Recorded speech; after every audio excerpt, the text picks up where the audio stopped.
If you are anything like us, you've probably spent a significant portion of your adult life in pursuit of one of two things. Right. Either relief from suffering or that elusive state we all call happiness. And if you're still searching, chances are your mental file cabinet is just bursting with things you've tried. Absolutely. Things that have been labeled probably with an audible sigh, not quite the answer. That really is the universal human dilemma, isn't it? We're all chasing this enduring peace or success or well-being. Things that David R. Hawkins actually assures us are innate to us. Exactly. He says these are states of being that are part and parcel of our authentic self.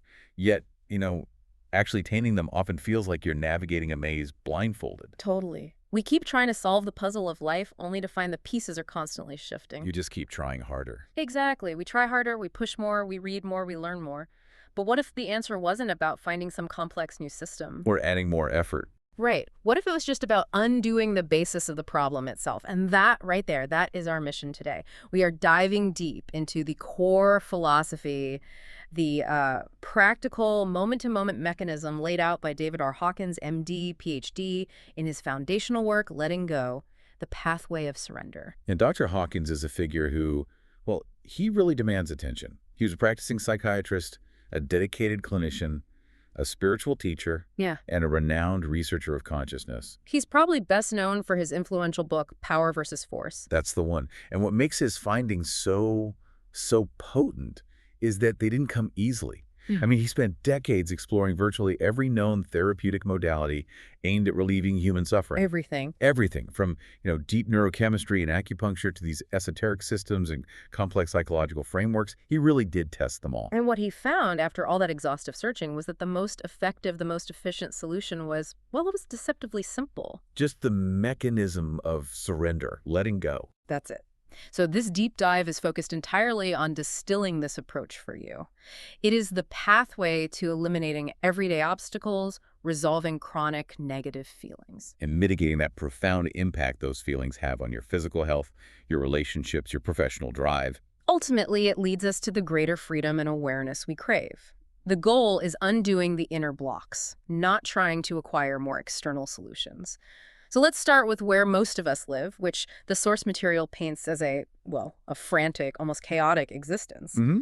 Hawkins suggests that we are, in a way, desperate to be unconscious. We're terrified of facing ourselves, and we dread a moment of aloneness. We're looking everywhere but within. Exactly. And that description is it's strikingly accurate. Hawkins documents the exhaustive, and you mentioned this earlier, the often contradictory lengths people go to in their search for relief. If you're listening, you've probably tried at least one thing on this list. Oh, for sure. Think about the sheer volume of modalities. You have things like EST, which was the Earhart Seminars training. Right, that deep, intensive personal development program from the 70s, all about confronting the ego. That's it. Or maybe getting Rolfed, which is this really intense form of structural integration. Deep tissue massage on another level. Another level entirely. Right. Or learning EFT, the emotional freedom technique. Tapping, right. Yeah, which involves tapping specific meridian points to release emotional blocks. Or you might delve into Eastern practices like balancing your chakras or using iridology. Diagnosing health through the iris of the eye. Wild. Or trying a really restrictive diet like macrobiotics. We often seek out these really exotic solutions. Taking psychedelics, searching for a new guru in India, spending money on, psychic jewelry? Psychic jewelry, attending a sweat lodge. I mean, the list goes on and on. It's an enormous, sprawling list, isn't it? But what it really shows is that we have, as a culture, collectively exhausted the external search. We've been running for decades. Trying to find the magic bullet outside ourselves. And yet, the core finding of Hawkins is just so profoundly counterintuitive. It runs directly against this deeply ingrained aspect of our Western cultural DNA. What sociologists call the Protestant ethic? Exactly. Okay, let's unpack that cultural clash a bit.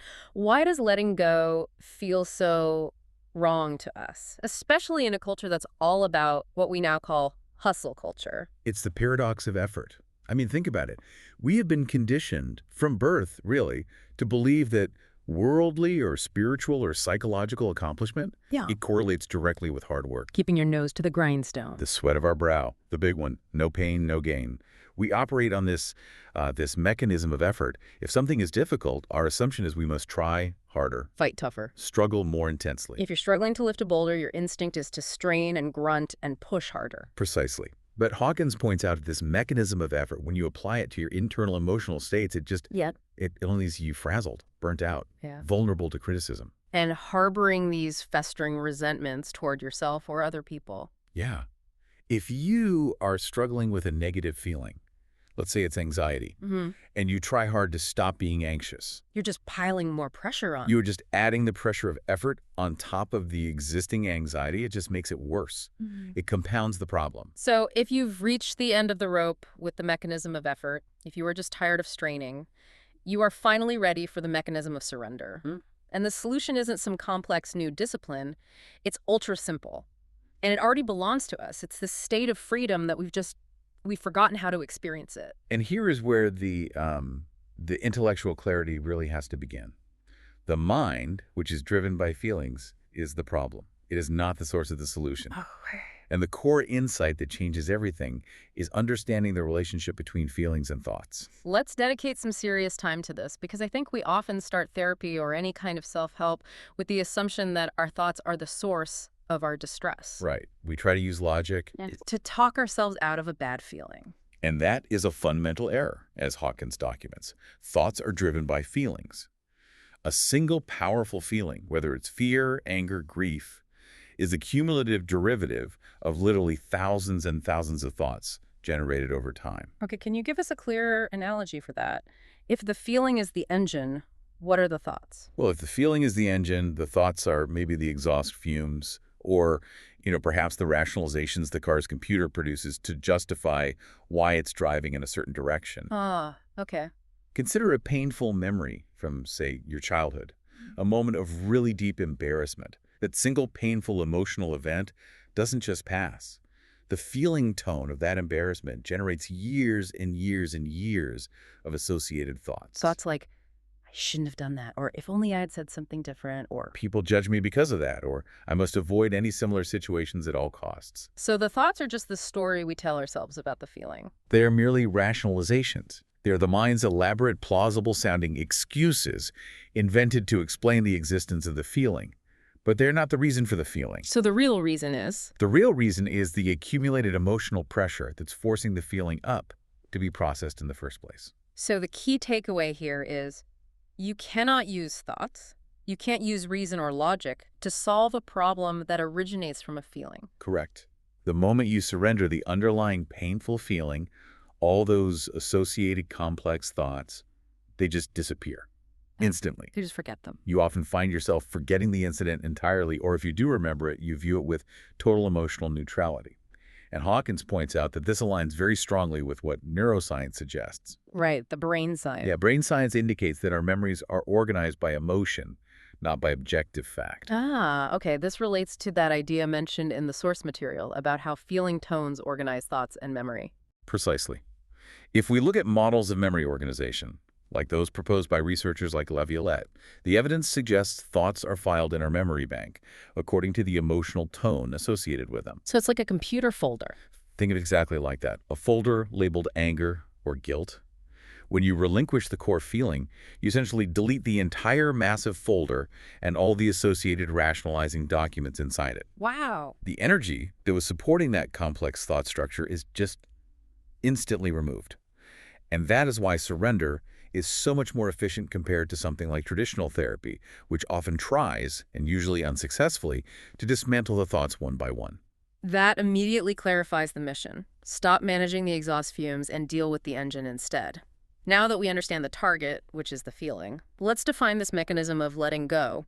What does it actually feel like when we successfully surrender something? Well, it's described primarily as a profound internal experience. It's a sudden cessation of inner pressure, instantly comparable to dropping a heavy weight you didn't even know you were carrying, or deflating a tightly wound balloon. And this drop is accompanied by an immediate feeling of relief, of lightness, a measurable increase in happiness, and a sense of freedom. It's not vague then, it's an actual observable shift. It's an actual shift in your internal state. Yes. It sounds like the sudden release of internal tension. I appreciate the relatable example that Hawkins gives of an intense argument. It illustrates the speed of the mechanism perfectly. I mean, you're deep in a conflict, right? Maybe feeling angry, defensive, trapped. All your focus is on being right, on winning. Exactly. Then suddenly the situation just it strikes you as completely ludicrous, utterly absurd. Maybe you see the funny side of your own aggressive posturing or the ridiculousness of the power struggle. And you just burst out laughing.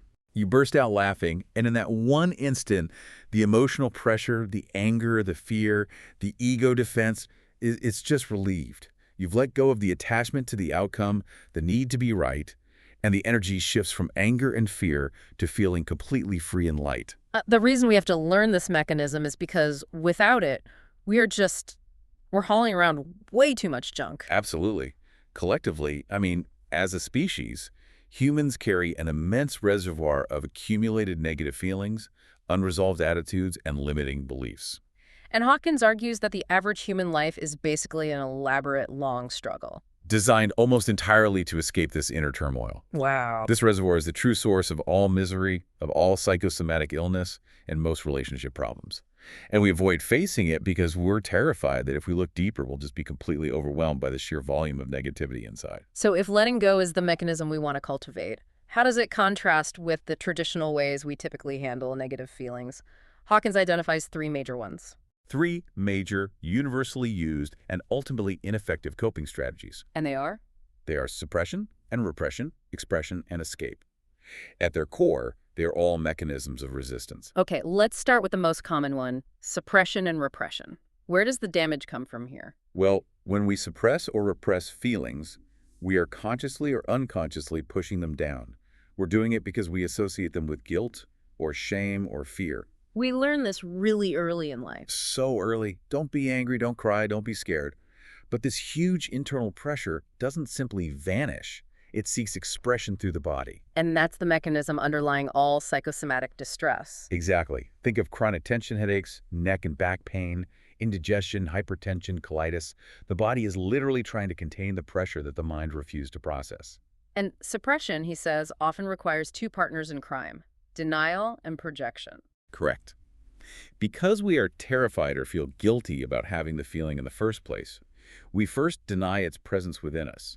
We thrust it into the unconscious.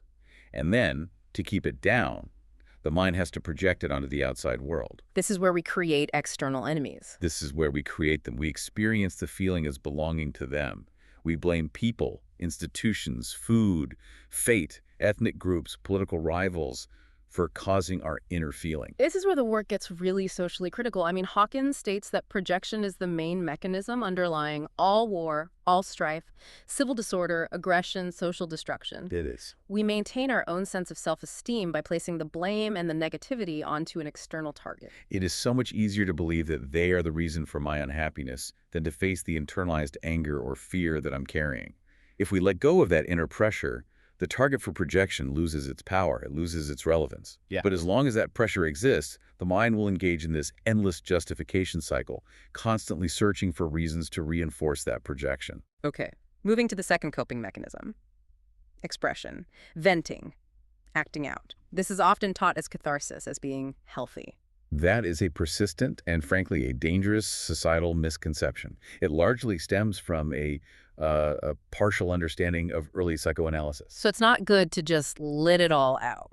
Expression, while it momentarily relieves some of the pressure, actually propagates the feeling. If you choose to vent your anger, you strengthen your capacity for future anger. You are literally deepening the energetic groove in your mind for that emotion. So you're practicing being angry. You're practicing being angry. And Hawkins is clear. Dumping negativity onto others is experienced by them as an attack. It forces them into their own defense mechanisms, and it just quickly deteriorates relationships. The truly loving alternative is to neutralize our feelings internally first, so only positive feelings remain to be expressed. And finally, escape. The avoidance through distraction. Escape is the engine of so many modern industries. People are desperate to stay unconscious. They are terrified of facing their inner emptiness, and they dread a moment of aloneness. So they engage in constant, frantic activities. Workaholism, excessive socializing, endless consumption of media, gambling, substance use. All of it is to avoid confronting themselves. And this requires an enormous amount of energy just to keep the suppressed feelings contained. What's the cost? The cost is a progressive loss of awareness, arrested personal growth, a lack of creativity, and inevitably emotional or physical illness. So if we're choosing surrender over these three mechanisms, what is the technique itself? We need to be able to actually apply it. The technique is, again, deceptively simple. First, you become aware of the feeling. You allow it to come up without any guilt or shame. You just let it be there. You stay with it, you welcome it, and you let it run its natural course. And crucially, you drop all judgment, all resistance, and all effort to modify it or change it in any way. So if I feel overwhelming anxiety, I don't try to solve the anxiety. I just notice the physical sensation of anxiety and stop resisting the fact that it's there. That's the absolute key. Resistance is what keeps the feeling alive. Hawkins states it very clearly. A feeling that is not resisted will expend its own energy and dissipate. So what about the thoughts? You have to ignore all the associated thoughts, the endless what-ifs and rationalizations. You focus only on the raw, non-intellectual energy of the feeling itself. But how do we tell the difference between surrendering a feeling and just distracting ourselves, or maybe passively accepting it in a resigned way? Is there a danger of spiritual bypassing here, where we just intellectualize the release? That is a very, very important question, and it speaks to the difference between intellectualizing something and actually experiencing it. Resignation or passive acceptance still carries that residual emotional weight. You're basically saying, I don't like this feeling, but I suppose I have to put up with it. Surrender is different. Surrender, however, is active. It is a moment of internal choice to cease resisting. If it's true surrender, the immediate result is that physical sensation of relief and lightness. That's the internal proof that the energy is discharged. If you don't feel that instant lift, you are still in some way resisting. And what happens when the resistance to the technique itself arises? The mind says, this isn't working, or this is too simple, I need a 12-step plan. That is the ego's final mechanism of resistance. It's losing its grip and it's trying to throw up an intellectual roadblock. The solution is recursive. You surrender the resistance. You surrender the feeling of being resistant to the technique. You look at the underlying emotion that's driving the objection, which is often the fear of losing your slave programs, your identity as a victim, or just the fear of the unknown freedom. By surrendering that secondary fear, the initial block just resolves. We often hear about stress as being caused by external events, the market crash, the terrible commute, the difficult boss. But if we connect this to the bigger picture, Hawkins argues that stress is fundamentally internal. This is where we have to redefine stress entirely, and Hawkins is definitive on this. The stress we feel is the accumulated internal pressure of our repressed emotions being triggered by an external event. So the event is just a trigger. The external event is just the finger that pokes the emotional bruise we already carry. The amount of fear or anger we hold inside determines how violently or prone we are to reacting when an event occurs. If you have genuinely let go of a pent-up store of anger, it is structurally impossible for anyone or any situation to make you angry. And the physical consequences are immediate and dramatic. Absolutely. Hawkins noted that a negative feeling instantly causes a measurable loss of 50% of the body's muscle strength. This is verifiable through muscle testing. And psychologically, it narrows our vision and our cognitive scope. Which explains why people panic and make bad decisions under pressure. They are literally physically and mentally weakened by their internal emotional state.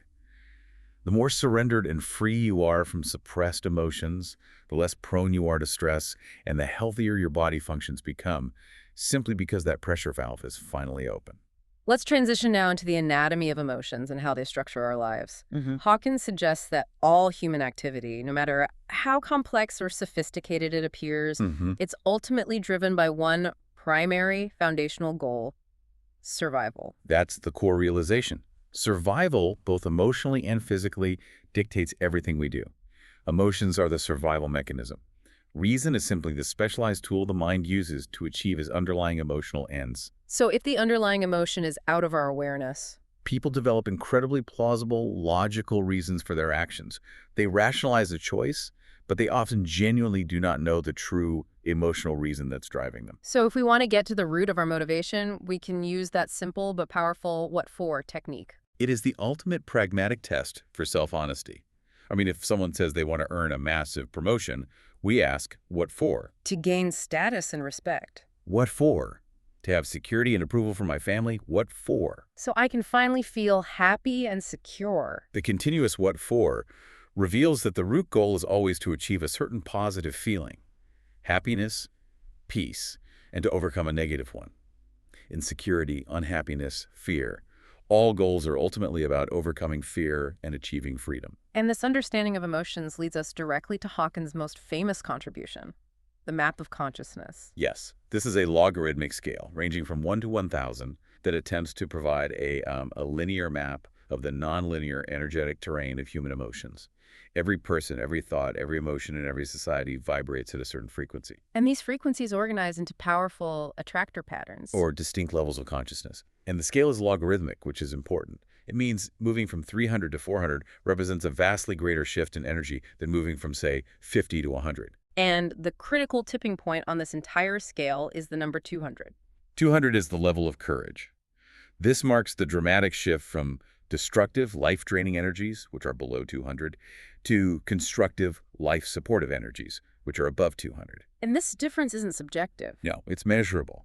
Kinesiologic muscle testing shows that stimuli associated with levels below 200 instantly weaken the body's muscles, indicating a drain of life force. Stimuli above 200 instantly strengthen them.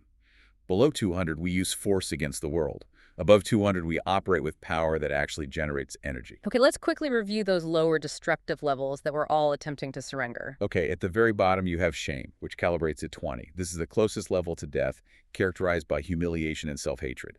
It's highly destructive to physical health. Next is guilt at 30. Right. The desire to punish the self. Self-rejection. Guilt is the basis of so much psychosomatic illness and can lead to accidents, chronic sickness, self-sabotage, and it often manifests as extreme religious piety or rigid perfectionism. Then apathy at 50. The state of hopelessness, helplessness, discouragement. The characteristic belief here is I can't, or who cares. Poverty and chronic bad luck are common in this attractor pattern because the energy for action is just non-existent. And then Greece at 75. Characterized by profound sadness, regret, the feeling of irretrievable loss. This is the energy of depression and melancholy. Then we get to fear at 100. Vigilance and seeing danger everywhere. This level is preoccupied with security, leading to possessiveness, jealousy, and a high level of anxiety. Desire at 125. Insatiable craving. The person at this level is constantly seeking gain or pleasure outside themselves, money, approval, power, and is never truly satisfied. This leads to addiction. Anger, 150. Bitterness, explosive, resentful. Anger is an energy that seeks to attack, retaliate, or get even. It can lead to temporary bursts of action, but it ultimately exhausts the system. And finally, just below the line, pride at 175. Right, the feeling of superiority, contempt, or being better than others. It requires a constant reference point, someone to be better than, and is highly vulnerable because it depends entirely on external circumstances, recognition, and the fear of exposure. That's a critical list, and it really highlights why it's so difficult to exist below 200. I was surprised to see pride at 175 so close to that tipping point. I mean, if pride feels like strength and accomplishment, why is it considered so debilitating compared to, say, courage at 200? That's where the logarithmic nature of the scale is so crucial. Pride is fundamentally based on division and fear. It is a defense mechanism. To maintain the feeling of superiority, you must constantly defend your boundaries, fear loss of status, and reject anyone who might challenge your position. Pride is about force. Whereas courage, Which calibrates at 200, is, by contrast, the ability to cope and engage with life productively, regardless of the outcome. Courage is independent and self-empowered. It's the shift from victimhood to agency.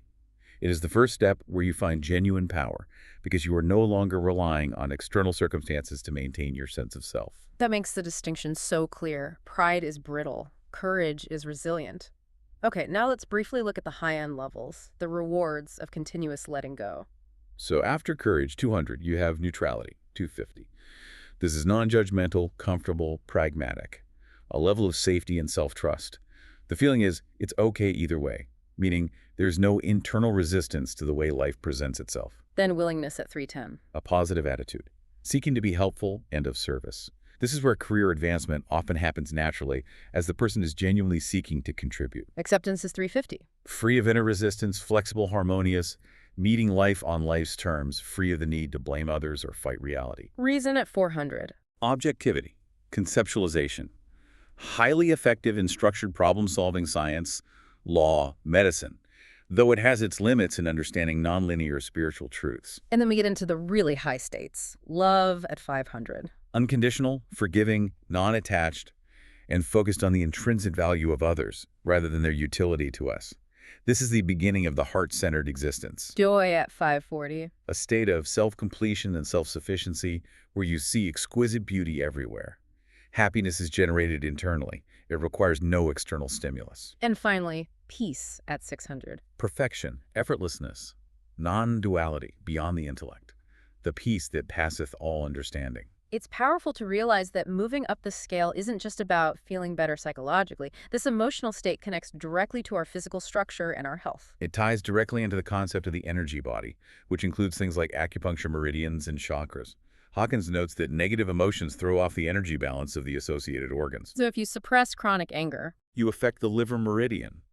Depression and grief impair the spleen and often the lungs.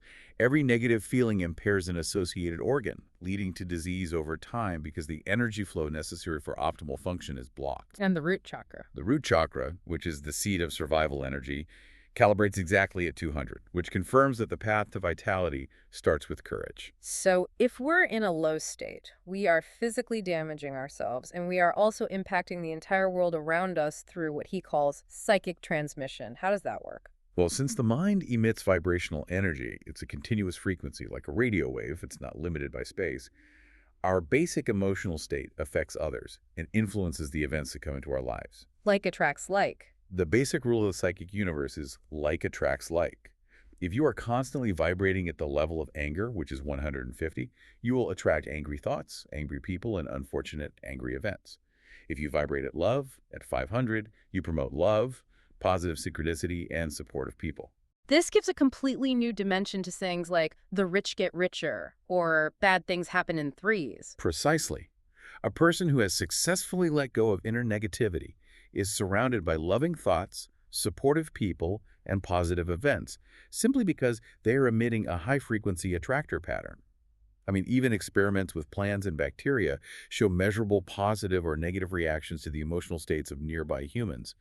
Our inner state truly is our destiny. Let's solidify this entire section with that anecdote of the lost passport. It just so beautifully demonstrates the block between feeling and thought. This man, he's preparing for a big international trip, and he suddenly realizes he has misplaced his passport.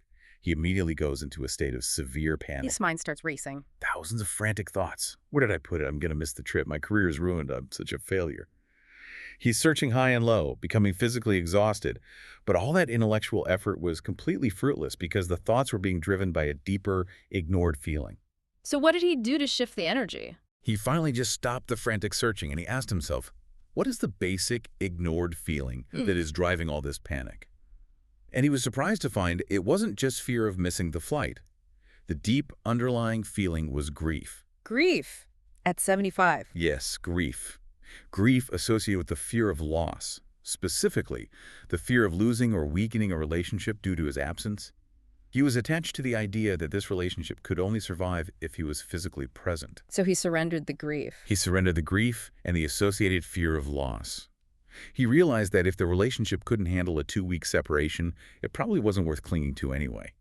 And as soon as he felt that peace and acceptance, the physical drop in internal pressure, he instantly remembered the simple, obvious location of the passport. Where was it? It was in a suit pocket hanging in the back of the closet, where he had consciously placed it for safekeeping. The lesson is just undeniable. The moment the emotional pressure was released, the intense mental blockage disappeared. Thousands of frantic, energy-draining thoughts vanished instantly, replaced by a simple, clear, concluding thought. The feelings are absolutely driving the thoughts, not the other way around. Let's turn our attention to the practical application of surrender for specific low-level emotions, starting with apathy. This emotion calibrates low on the scale at 50, and its signature belief is that paralyzing, I can't. Apathy is the state of hopelessness, helplessness, and discouragement. It's the psychological equivalent of total exhaustion. The person feeling it believes, what's the use? I can't win anyway, or I am powerless. And Hawkins notes the biological function of apathy is actually to summon aid. Right, but the person feeling it often believes no help is possible, which just pushes them further into isolation. It's a very low state of life energy, very close to complete collapse. And often, that stated "I can't" is misleading. Hawkins argues most "I can'ts" are actually "I won'ts." And they're usually covering up deeper feelings like fear or pride. That realization is the first critical shift in consciousness. It's the move toward honesty. When we replace the victimizing "I can't" with the assertive "I won't," we uncover the true blockages. Fear of failure, fear of embarrassment, or anger at the effort required. And by making that internal, honest statement. By saying "I won't because I'm afraid," you instantly move up the scale from apathy 50 to fear 100, or maybe even anger 150. And fear, though it's uncomfortable, at least provides a motivational impetus toward action. Let's use the classic example from the source Overcoming an Inhibition like public speaking to trace this emotional progression up the scale, step by step. Okay, so you start in apathy. The individual says, "I can't possibly speak in public. The Yeah. anxiety is overwhelming, and I'll just embarrass myself. I can't. I can't." But if they remind themselves of their intention to be freer and they challenge that can't, they uncover the fact that they are simply afraid. That admission shifts them to the level of fear. And then they surrender the fear. They surrender the initial layers of fear, and the desire to succeed, which was blocked by the fear, starts to surface. This often leads to anger. Anger at themselves for the long delay, or anger at the past circumstances that caused the block in the first place. So the anger, though it's still low on the scale, it's a catalyst. It fuels the decision to take concrete action, like signing up for a public speaking course. And that commitment shifts their energy to pride, 175. They feel a temporary sense of superiority and accomplishment for finally addressing the problem. Okay. However, pride is vulnerable. Right. As they surrender the residual fear on the way to the first class, they access courage, 200, which is the determination to face the challenge regardless of the outcome. This is the moment of agency. And courage allows for the higher emotional states to emerge during the process itself. Yes. With continuous courage, they continue to let go of the need for external validation or the need to look good, and they eventually reach acceptance, 350. On the level of acceptance, their focus moves entirely away from self-consciousness and worry and onto others. They become aware of the other students. They become aware of the suffering and embarrassment of their fellow students, and compassion arises. Yeah. This selflessness leads to moments of inner peace, 600, and contentment, realizing that through this challenge, they've grown and shared something meaningful. And that progression yields a genuine, permanent increase in self-confidence. Apathy and depression are often cemented into place by another powerful negative emotion, blame. Blame is arguably one of the most tempting emotions because it comes with significant psychological payoffs. I mean, when we blame, we instantly get to be innocent. We get to enjoy self-pity. We can play the martyr or the victim, and we often receive sympathy or even tangible rewards, like financial compensation. It's an excuse. Blame allows us to remain limited and small without feeling guilty about it. It's the world's greatest and most pervasive excuse. But the trade-off is staggering. You give up your freedom and you lock in a self-perception of weakness. So the first critical step out of the blame game is realizing that we are choosing to blame. It is not mandatory. We often cite the historical example of Viktor Frankl, a psychiatrist who endured the Nazi concentration camps. An unimaginable situation. Unimaginable. And he documented that even under those horrifically terrible conditions, the one freedom that could not be taken from him was his freedom to choose his attitude toward his suffering. He chose to see it as an opportunity for inner triumph, a way to find meaning, his logotherapy, even in despair. We have that same choice today, every single day. Blaming others or even ourselves is simply not necessary. It's a choice to continue to believe the negative programming. And the consequences of holding on to blame, often over really trivial matters, can run for decades. The anecdote of the two brothers illustrates the absurdity of unresolved negativity perfectly. These men had not spoken for 23 years. They couldn't even remember the initial cause of the feud. The habit of resentment and separation was simply entrenched, driven by pride and unexpressed anger. When one brother finally learned the mechanism of surrender and began letting go of the bitterness and the need to be right, he was just overwhelmed by tears of pure grief. Grief for the lost time. Grief for all the shared life, the birthdays, the love that had been lost. And the cost of that bitterness was immense, running for over 2 decades. They reunited immediately, experiencing this profound relief. And when they finally traced the root cause of the 23-year separation, it had been a petty argument over a single forgotten pair of tennis shoes. A pair of tennis shoes. That should tell you everything you need to know about how the small part of ourselves, the ego, is willing to settle for the most trivial justifications to maintain its misery and the feeling of being right. If blame is rooted in the past, how do we heal old trauma using surrender? Well, we heal the past not by reliving the trauma obsessively, but by recontextualizing it. We look for the hidden gift or the profound lesson that was contained within the painful experience. Can you give an example? The man who lost his job might initially only see loss. But later, after surrendering the fear and the anger, he might realize that the job had stunted his growth, it had given him an ulcer, and it had forced him into a deep rut.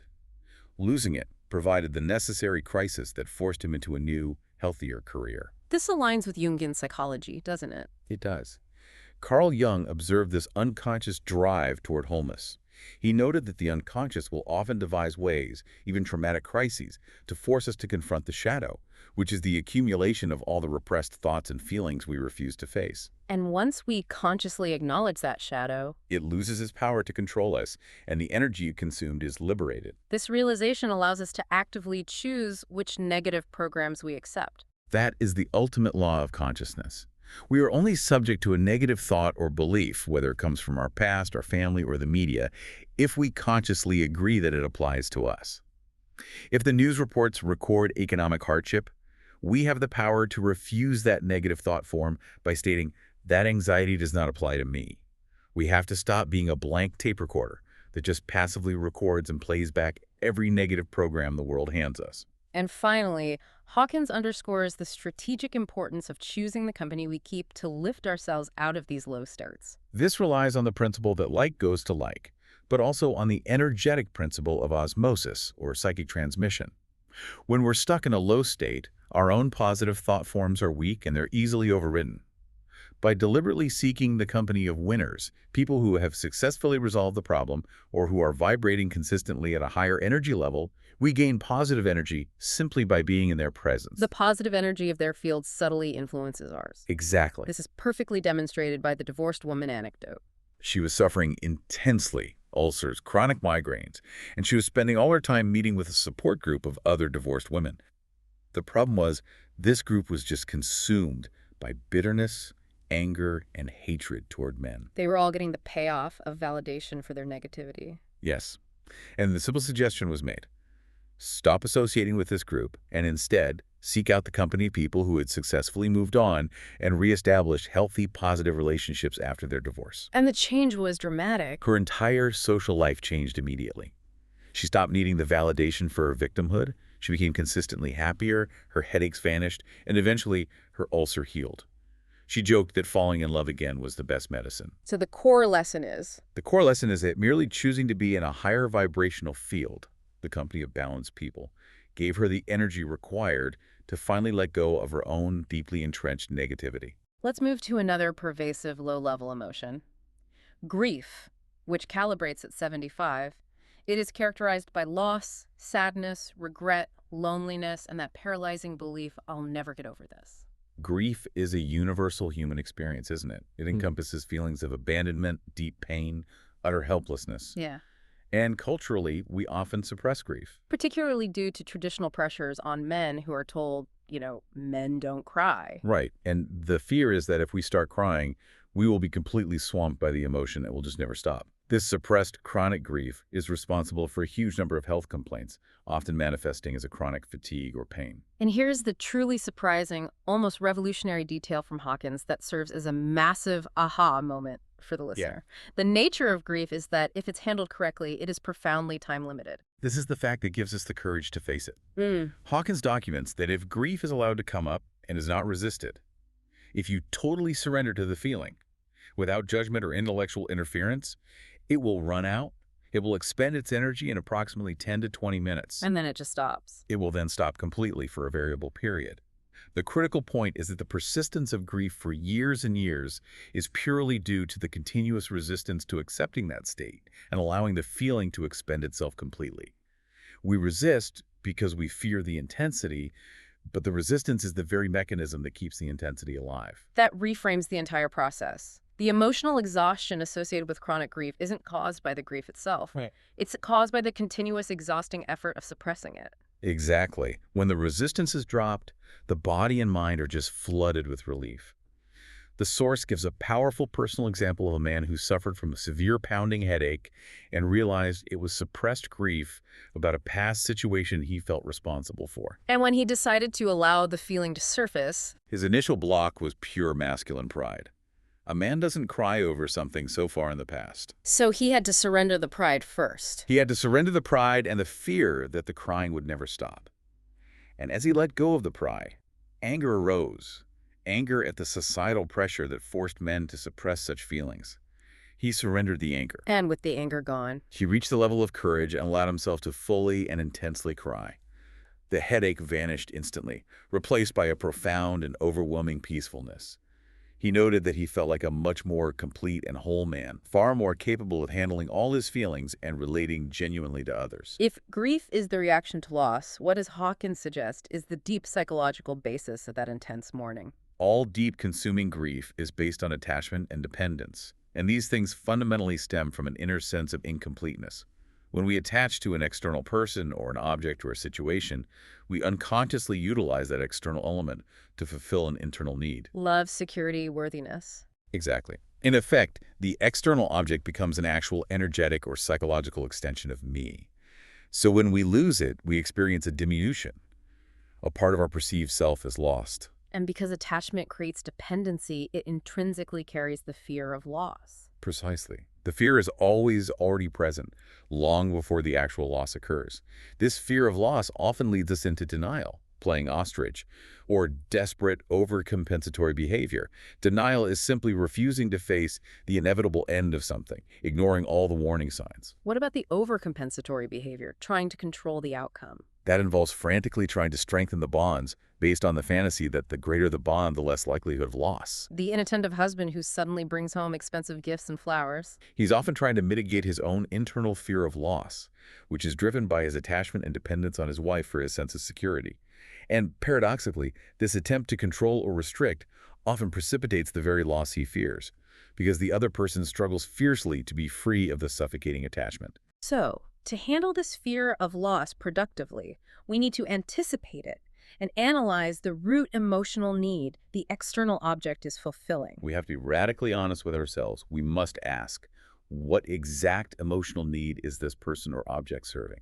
Is it love, companionship, financial security? Then we handle the anticipated grief by disassembling the emotional complexes related to those needs and letting go of the fear and the attachments they represent. And we have to relinquish the anger. The anger that arises from the refusal to accept that all relationships and possessions in this ephemeral life are ultimately transitory.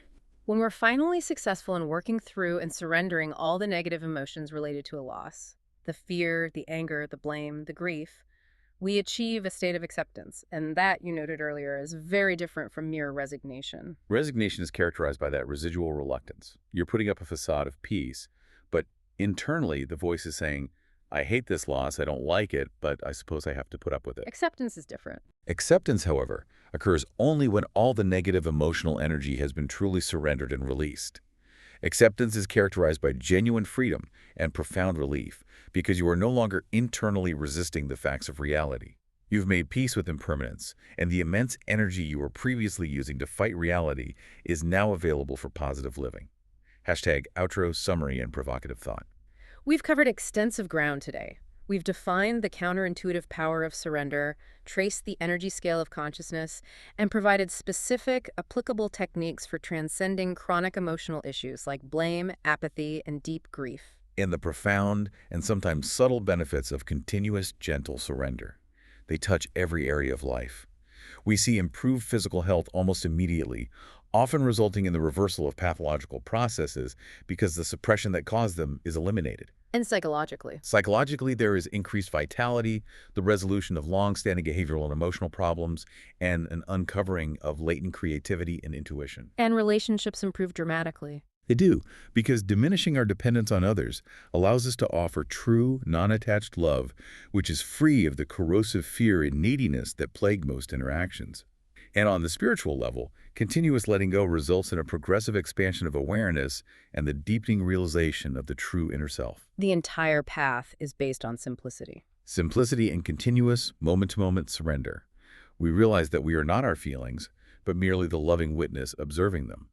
We stop identifying as the victim of our emotions and start identifying with the changeless self that observes, and by doing that, we step out of the role of the sufferer. Which brings us back full circle to that inherent conflict between the ego and the great self. Hawkins notes that the small part of ourselves, the ego, is deeply attached to the impoverished life that comes with negativity. It enjoys feeling unworthy. Craving assurance, seeking love instead of giving it, nursing old wounds. And this small self is the part that is vindictive, judgmental, and critically profoundly attached to being right in every situation. Right about being wronged, right about being superior, or right about why it can't move forward. Meanwhile, the great self is boundless joy, peace, completion, instantly available the moment that internal pressure drops. So if your goal is liberation and unalloyed happiness, we must leave you with the final, challenging, provocative question that underpins this entire deep dive and this entire process. Are you willing to let go of being right in order to be completely free? It's a choice you make every single day.